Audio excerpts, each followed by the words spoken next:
In today's tutorial, I'm going to give you a product review as well as a demonstration of the new Red Heart all-in-one granny square, where this yarn actually creates granny squares without all of the tails in between each of the rounds. I was part of the testing trial for this back in spring in 2023. It's now the middle of December of 2023, and it has just now come to market. So I learned a lot of things with this, and I wrote 2 reports on my findings of this, and it was actually quite a lot of fun too. So I'm going to give you lots of tips and also demonstrate how this yarn works, as well as the pattern that is intended for this yarn.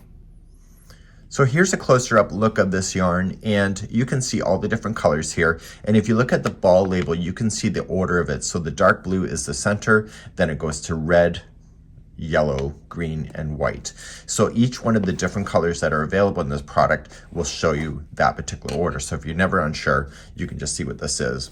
You'll notice that there's a bit of a white tip right here, and this is where I cut it to start a new sequence for the square itself. So you see that it goes from white, and so when you start the next one, you're back to blue. So you want to be very careful to get that so that you have the right amount of inches to work with in order to do it. So as you're doing each one of the rounds, it automatically transitions to the next color all on its own, and it does it right in the corner itself. So if you keep on pulling and pulling and pulling, it just is a sudden change, and so therefore this would be the next round. So they've determined that all of this yarn here is needed for round number 1, and when you look at it from this point of view, is that you got round number 1 right here, and then you need a little bit more yarn then for round number 2, and etc. And so you can see that the sequence here is just coming out like that. So it's a really neat idea in order to make this happen. On the back of the labels, you will see it right here. And if you're ever can't read any of these, you can always email Yarnspirations and they will provide you more information because the writing is pretty small. But there's a specific pattern that is being used for this particular square, and I blew it up here on camera. And this square here is exactly how you are to create this. So it's not just any granny square, it's exactly what you see here. And so as it changes, then it changes directly on the stop and starting points to make this happen. So when you're using this, what becomes the biggest thing of all is the gauge. So Yarnspirations has it so that Red Heart Super Saver is recommending a 5.5 millimeter size I9. Now, just because it's recommending that doesn't mean that your hands are crocheting that. So you need to do a gauge check. So for myself, in order to do all the testing trials that I did, I kept gauging, and I have to use a size 4.5 millimeter size G6 in order to get the size. So gauge matters. So you may have to play around with it just to make sure that you're getting your gauge to go exactly with what this is. So if you're finding that the transitions are not hitting where you are, you may want to make some decisions with your crochet hook in order to find that sweet spot for when you can just safely put this down. Now there are tips, so if you're transitioning too late or too soon, there are ways to be able to skirt the system in order to make that work as well, and we'll talk about that as we hit it as well. So gauge on this one matters. You can do up to 14 particular squares for this, so basically each one of the balls would give you up to 14, and it's a really neat idea in order to make this work. So what I'm going to do is demonstrate this yarn now, and we're going to start with our beginning. So let's begin. You will notice on the ball label that white was the outside color and blue is the interior, so you want to cut your yarn exactly where this changes. Every inch matters on this yarn. So we can put that aside, and you are going to start off by starting with your first slip knot. Grab a tape measure, and the first slip knot has to be approximately 4 inches. Okay, so measure it down. And so because of my thick fingers, I want to go approximately right here. So by the time I create the slip knot, it'll be approximately 4 inches.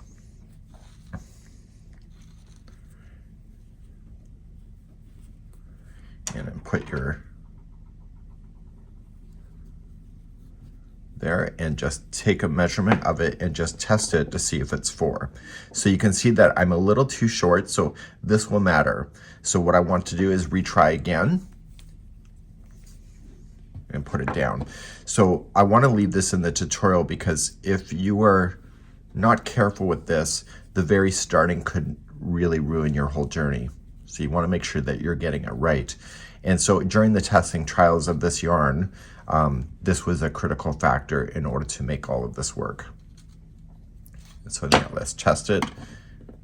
And it's pretty close to 4 inches, just like you see. So I'm now ready for the first starting of this. To start this, you are going to chain 4. So just crochet as normal. So 1, 2, 3, and 4, and slip stitch to the beginning chain to form the center ring. And crochet right up over top of the straggler, the loose end. And let's start round number 1. In round number 1, we want to chain 6. So 1, 2, 3, that's the first double crochet. 4, 5, 6 is a corner space. And in the center of this ring, you want to apply 3 double crochet.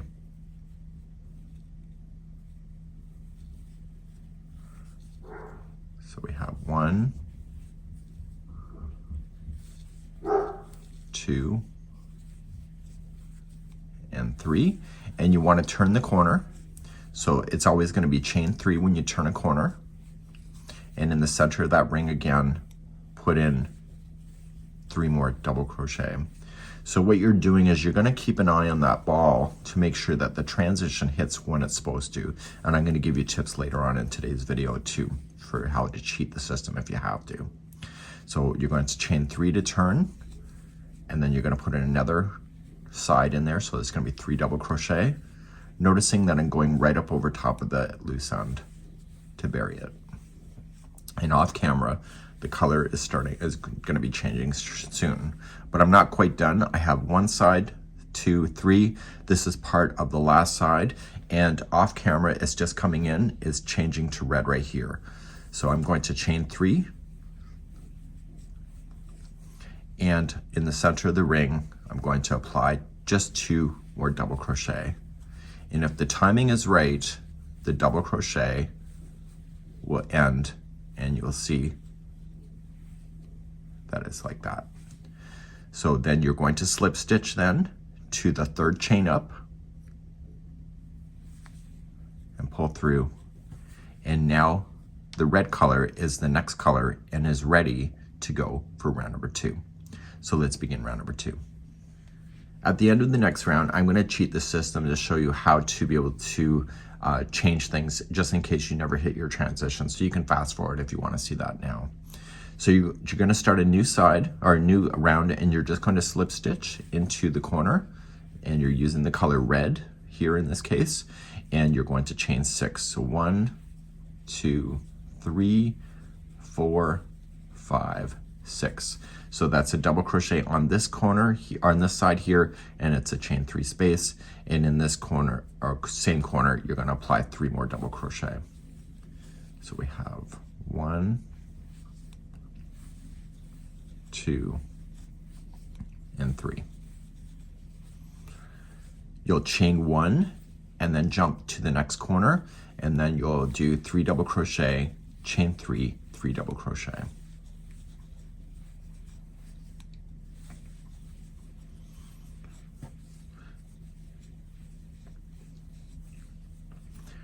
As I'm crocheting this, the tips I want to share with you is when I was doing the trials of this, your tension matters the most. So you just want to stay relaxed, be even keeled, and it will work itself out. But if it doesn't, don't lose your mind. And just sometimes you just need to put it down and come back another time and just relax a little bit. You can get frustrated with crochet, just generally speaking, and then it can change the way that your tension is. And if you ever crochet blankets, sometimes you can see tighter spots. It depends if somebody's upset you or you're having something going on in your life on a particular day, is that the tension can change. So don't forget to chain 1 in between all the groups here, and we have our corner going in again.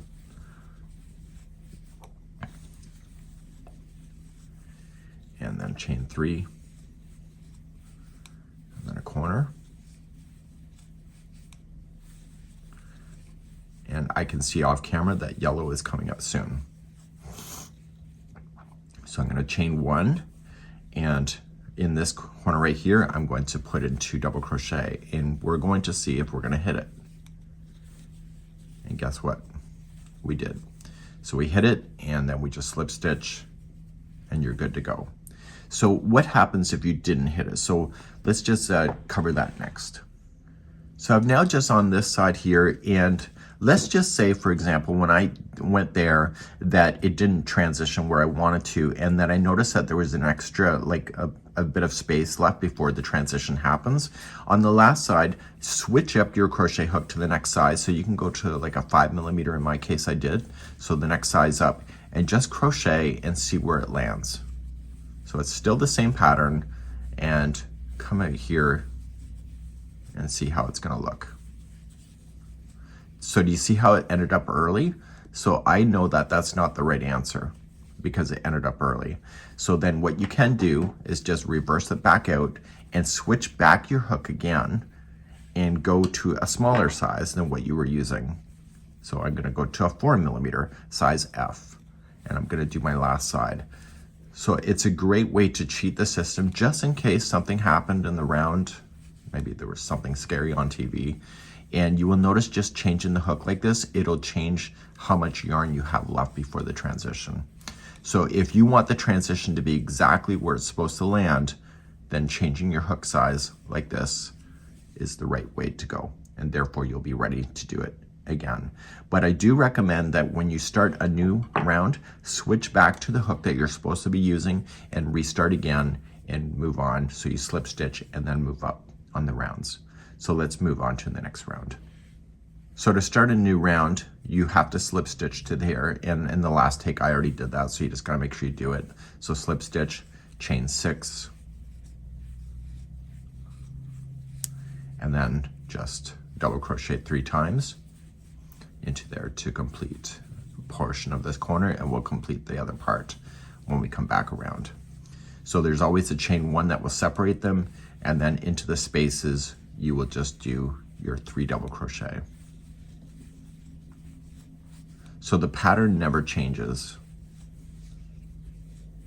So one of the things that I noticed when I was working through this in the trial stages is that my tension in the very beginning round versus this round here is different because I have more to hang on to. I tend to relax. So there was a lot of science that was involved with what is that relaxation that a crocheter naturally does.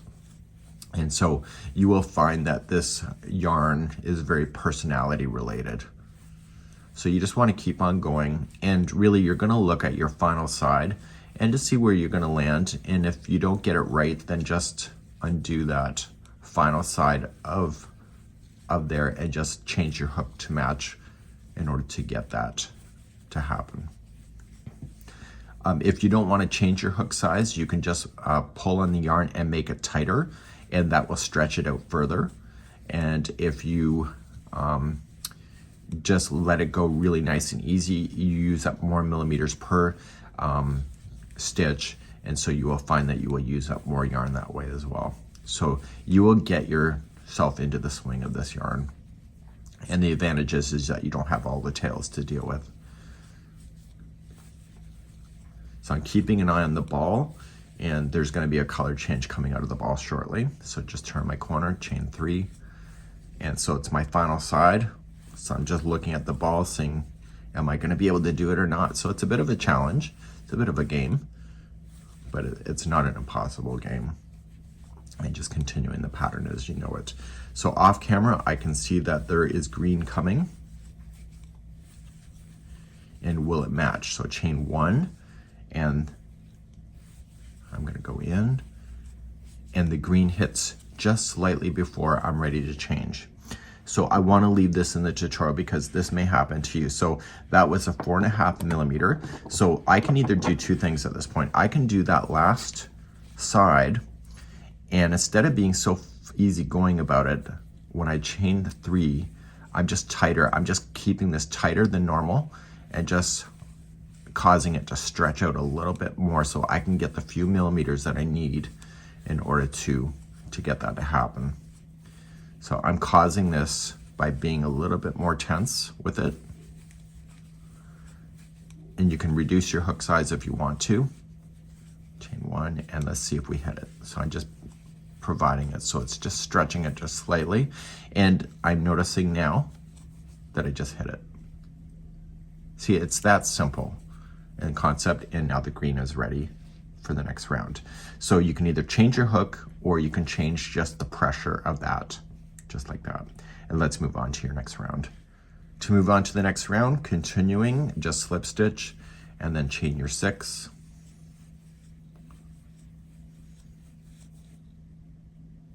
And then put your 3 double crochet into that corner. But I would recommend that just because you stretch that last side, don't keep that same tension then when you start something fresh like this, like as far as a new round. You only want to use that on the last round just in case you need to, just in case something is a little bit amiss for you. Now, some people may not care if the transition is exactly where it's supposed to happen, and so that's something that you can decide for yourself. But I will tell you, based on my trials, that if you don't get that transition right the first time, that it just keeps the transitions really hard to get.